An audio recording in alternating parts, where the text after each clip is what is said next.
اعوذ باللہ من الشیطان الرجیم بسم اللہ الرحمن الرحیم۔ سامعین و ناظرین کرام، السلام علیکم ورحمۃ اللہ وبرکاتہ۔ ماہ مبارک رمضان 1446 ہجری میں خاتم الانبیاء لائبریری پونچھ کے زیر اہتمام ہونے والے اس پروگرام میں ہم آپ کا خیر مقدم کرتے ہیں۔ آج کے اس پروگرام جو خصوصی پروگرام ہے رمضان المبارک کی اہمیت و فضیلت کے موضوع سے، اس سلسلہ وار پروگرام کی چوتھی نشست میں ہمارے ساتھ ہمارے مہمان عالم دین قبلہ و کعبہ حجت الاسلام و مسلمین مولانا سید امان حیدر صاحب قبلہ تشریف فرما ہیں۔ میں قبلہ و کعبہ کا پروگرام میں خیر مقدم کرتا ہوں اور ہدیہ سلام عرض کرتا ہوں۔ السلام علیکم ورحمۃ اللہ وبرکاتہ۔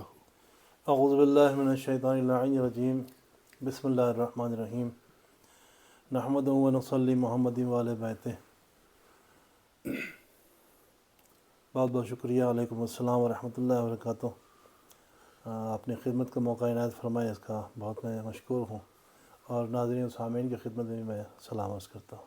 قبلہ و کعبہ، آپ کی تشریف آوری پر میں آپ کا شکر گزار ہوں، اور آج کے اس خصوصی پروگرام کا آغاز کرتے ہیں۔ گزارش خدمت ہے کہ آپ رمضان المبارک کی اہمیت و فضیلت کے حوالے سے اور اس ماہ مبارک کے روزے کے سلسلے میں اپنے سامعین کے لیے کچھ بیان فرمائیں۔ بہت شکریہ۔ بسم اللہ الرحمن الرحیم۔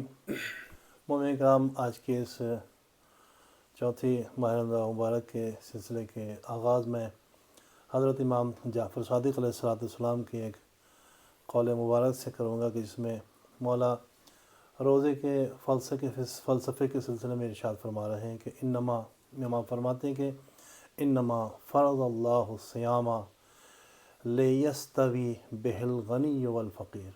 امام نے فرمایا کہ خداوند عالم نے روزہ اس لیے واجب کیا ہے تاکہ مالدار اور فقیر برابر ہو جائیں۔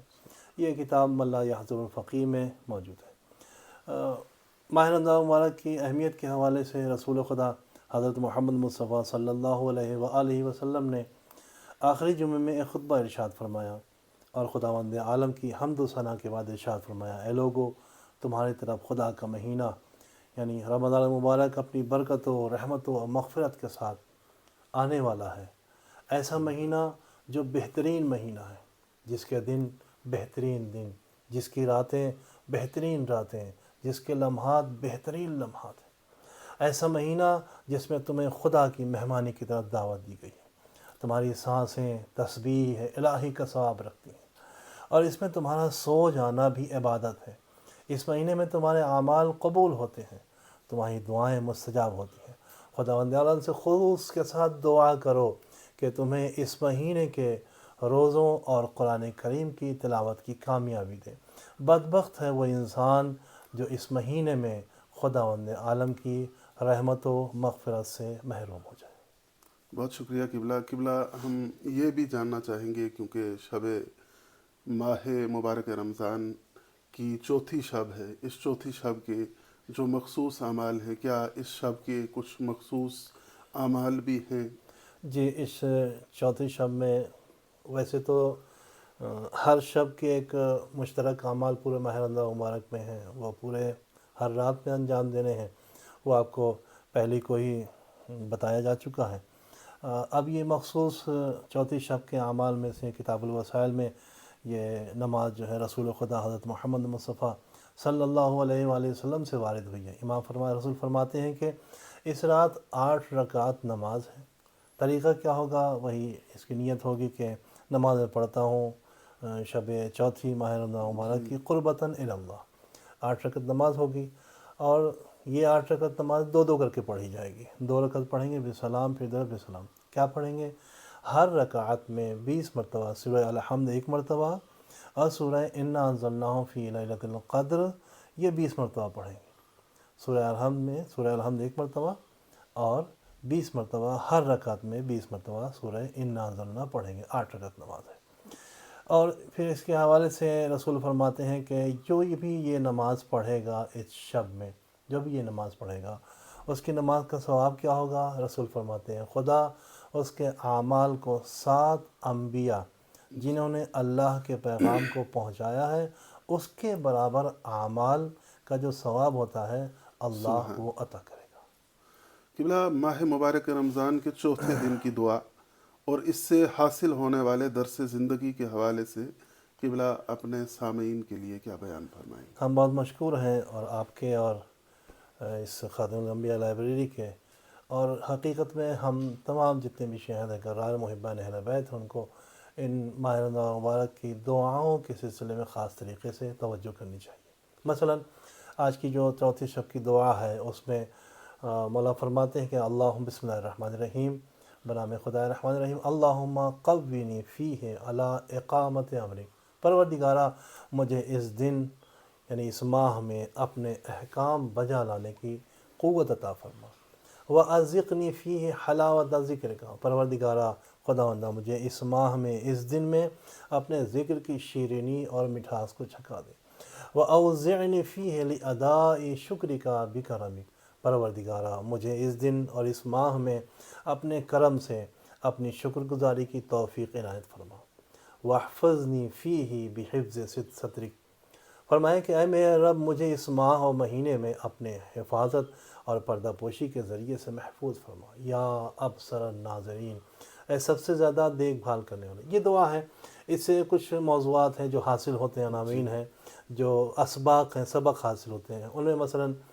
پہلا عنوان ہے کہ احکام خدا بجا لانے کے لیے طاقت اور قوت کی توفیق کی درخواست کرنا، ذکر خدا کی حلاوت و شیرینی اور شکر خدا بجا لانے کی توفیق، گناہ سے محفوظ رہنے کی درخواست کرنا۔ صاحب، شکر خدا کی توفیق کے بارے میں آپ بات کر رہے ہیں۔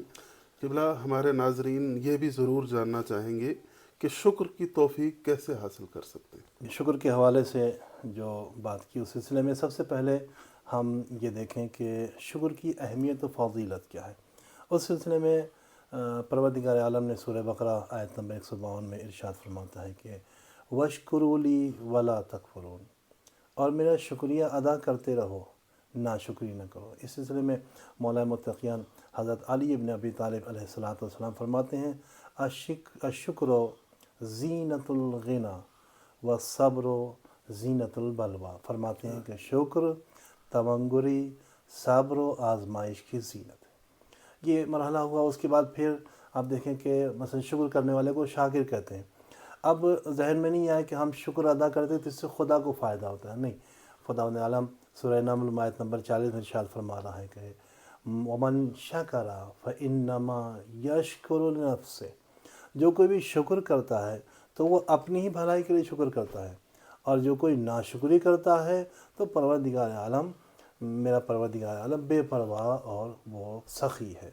اس کے بعد پھر مومن کا شکر ادا کرنا اس کے عمل سے ظاہر ہوتا ہے کہ مثلا شکر المومن یظہر فی عملہ، مولا فرماتے ہیں، مولا حضرت علی علیہ السلام فرماتے ہیں کہ مومن کا شکر اس کے عمل سے ظاہر ہوتا ہے، اور منافق کا شکر صرف اس کی زبان کی حد تک رہتا ہے۔ اب دیکھیں شکر کی حقیقت کیا ہے۔ فرمایا مولا نے اپنی ایک حدیث میں فرماتے ہیں کہ شکر نعمت اجتناب المحارم، نعمت کا شکر کیا ہے؟ حرام سے بچنا۔ اور مکمل شکر کیا ہے؟ مکمل شکر کیا ہے کہ فرمایا انسان کہے الحمدللہ رب العالمین۔ قبلہ، کیونکہ شکر اور شاکر کے حوالے سے ابھی بات ہو رہی ہے، میں اب آخر پر آپ سے یہ گزارش کرنا چاہوں گا کہ ہمارے سامعین ضرور یہ بھی جاننا چاہیں گے کہ سب سے بڑا شاکر کون ہے۔ اس حوالے سے مولا امام زین العابدین علیہ السلام فرماتے ہیں کہ سب سے بڑا شاکر کون ہے؟ فرمایا کہ تم میں سے جو شخص لوگوں کا سب سے زیادہ شکریہ ادا کرتا ہے وہی اللہ کا بھی سب سے زیادہ شکریہ ادا کرتا ہے۔ جگہ میں مقولہ نقل کروں، من لم یشکر المخلوق لم یشکر الخالق، جو بھی مخلوق کا شکریہ ادا نہیں کرتا اس کو توفیق ادا نہیں ہوتی خالق کا شکریہ ادا کرنے کے لیے۔ بہت بہت شکر گزار ہوں قبلہ کعبہ آپ کا کہ آپ ہمارے پروگرام میں تشریف لائے۔ انتظامیہ کمیٹی خاتم الانبیاء لائبریری پونچھ کی جانب سے بھی آپ کا بہت بہت شکریہ ادا کرتا ہوں۔ جزاک اللہ شکریہ۔ آپ تمام ناظرین کرام کا بھی انتظامیہ کمیٹی خاتم الانبیاء لائبریری کی جانب سے شکریہ ادا کرتا ہوں۔ ناظرین محترم، یہ سلسلہ رمضان المبارک کی اہمیت و فضیلت کے عنوان سے انشاءاللہ ماہ مبارک رمضان میں جاری رہے گا۔ آپ ناظرین سے گزارش ہے کہ اس پروگرام کو بہتر بنانے کے لیے کمنٹ سیکشن میں اپنی مفید آراء سے ضرور نوازیں، اور آپ سے یہ بھی گزارش کرتے ہیں کہ اگر آپ کا کوئی بھی سوال ہو تو آپ کمنٹ باکس میں ضرور پوچھیں۔ انشاءاللہ آئندہ آنے والے کسی پروگرام میں علماء کرام کے ذریعے آپ کے سوال کا تسلی بخش جواب انشاءاللہ ضرور دیا جائے گا۔ خدا حافظ و ناصر۔ السلام علیکم ورحمۃ اللہ۔